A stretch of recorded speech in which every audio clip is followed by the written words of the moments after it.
সিএমডিতে গিয়ে নিয়ে আমরা কিন্তু অ্যাকাউন্ট ক্রিয়েট করতে পারবো।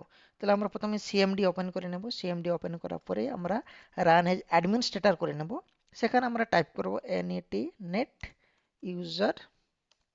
এখানে আমাদের ইউজার নামটা দিতে হবে, যে ইউজার নামটা আমরা দিচ্ছি এখানে। আমি এখানে একটা ইউজার 2 তৈরি করছি, ইউজার 2 আমরা বানাচ্ছি, এবং তার একটা পাসওয়ার্ড দিতে হবে আমরা। ঠিক আছে, তো পাসওয়ার্ড এখানে আমার দেখাবে। ঠিক আছে, তো আমি এখানে পাসওয়ার্ড একটা যে কোনো দিয়ে দিতে পারি। একটা নর্মাল পাসওয়ার্ড আমি দিচ্ছি, যে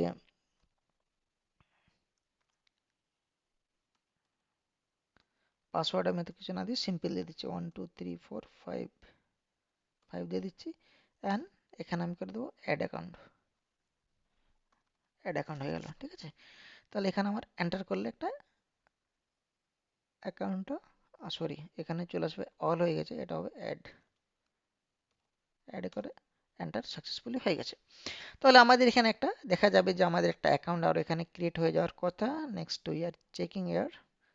সো এখানে দেখাচ্ছে কিনা আমরা একটু দেখে নিই ইউজারে।